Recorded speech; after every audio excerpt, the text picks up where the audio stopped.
Hey guys, Pappy again, blog 4 of the day. I just want to talk to you guys about muscular dystrophy, how it affects a lot of people, how they suffer, medications.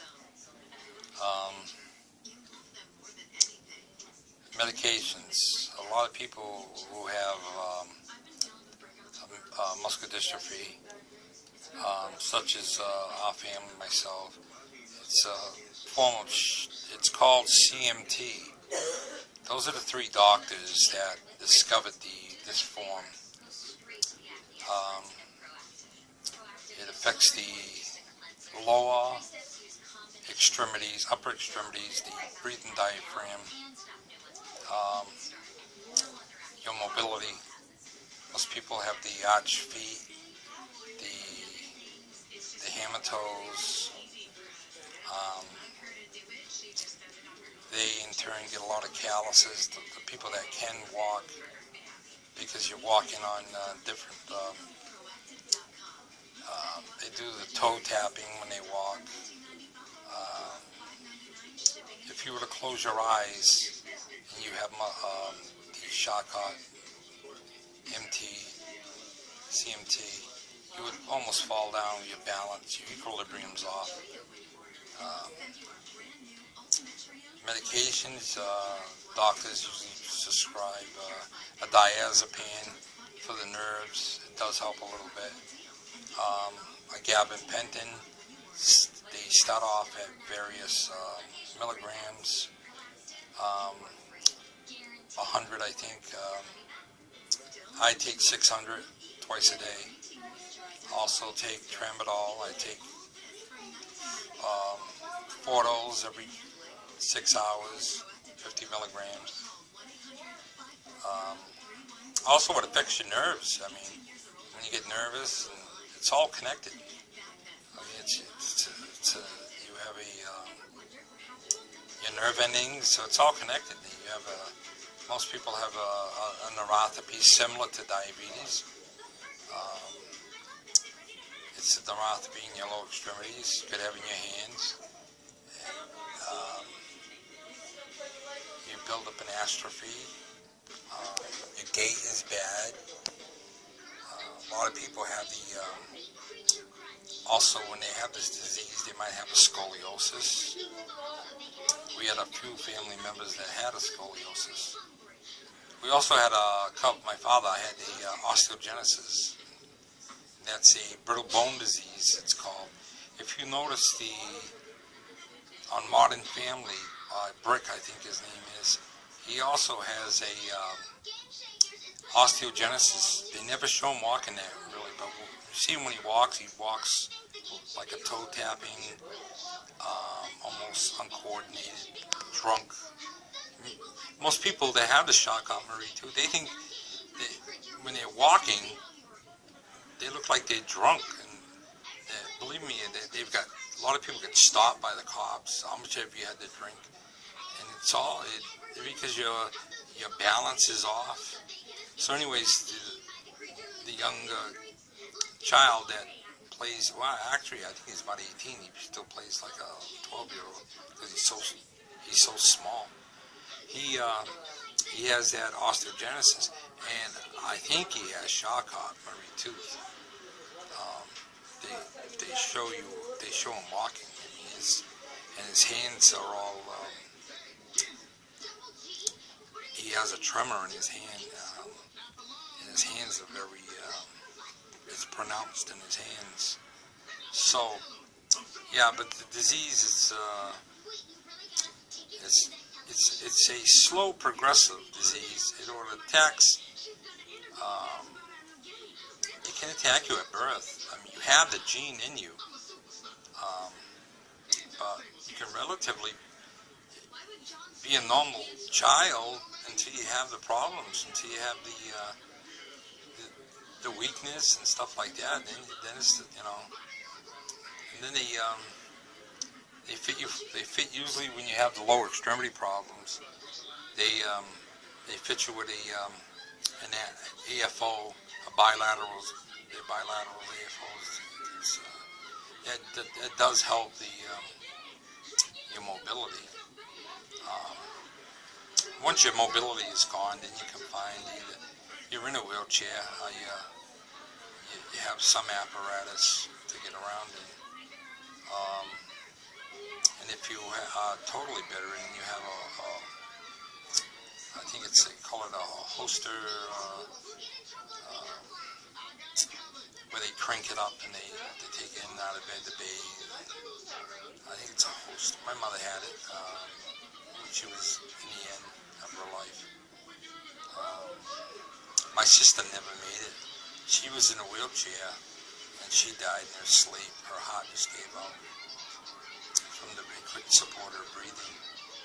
All related to shock artery too. Also my brother, he suffered for a while. Then I had another sister in North Carolina who succumbed to shock heart. But she didn't want to go on the apparatus that my mother did. My mother wanted to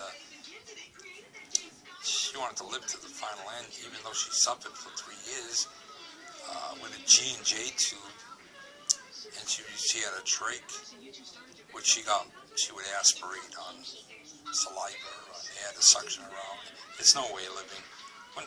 Once your lungs go, because your diaphragm in your chest is gone and they can't do anything. Yeah, I mean, if you want to live on a trach, it's not a good life. Really, it's just multiple pneumonias. She was constantly sick. I think a temperature reached 106 at one time. They had to put her on a cooling pad. She just suffered. She couldn't eat. My mother used to love to eat. My mother was like 260 pounds. She died, she was 88 pounds. So, but my sister in North Carolina, she knew my mother went through all the apparatus and all the suffering she did in a rehab center for 3 years. And she just said, no, she can't breathe, she can't breathe. Prior to that, she was on oxygen for like 3 years. So, she told the doctors, I didn't want to go on any apparatus but oxygen and sedate me. And they did that until she stopped breathing. And then she passed away a couple of years ago.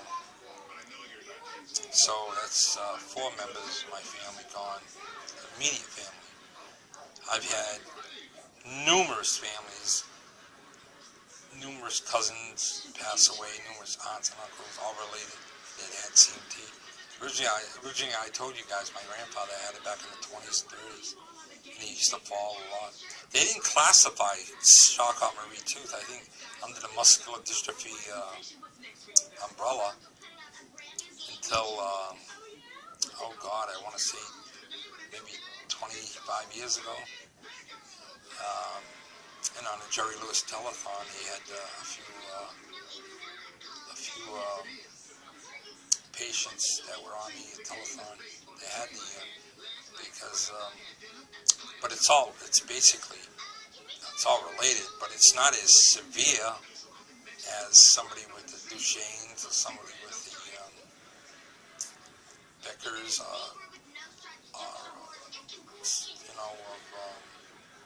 Lou Gehrig's or something like that. This is usually a slow, progressive disease. Like I said, it affects your lower and upper extremities. Like I said, my hands are starting to get weak. I drop a lot of things. I can't do take out jars, open the jars and stuff like that. I don't have the strength. Always tired. Always tired. You could sleep all night and wake up and still be tired. So, I just wanted to go on and give you guys just a little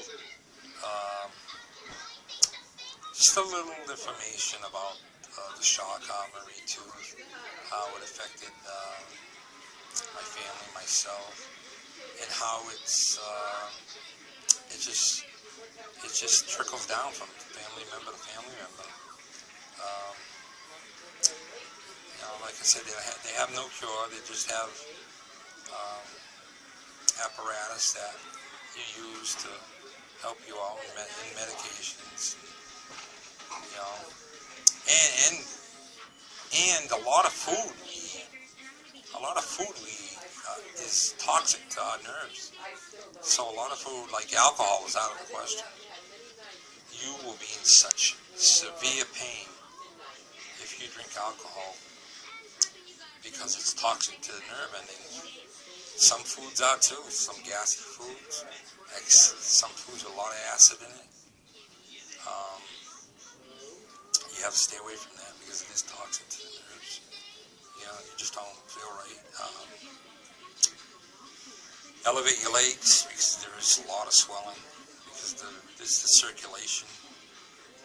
I have to go to the doctor in a couple of weeks because my left leg has been bothering me.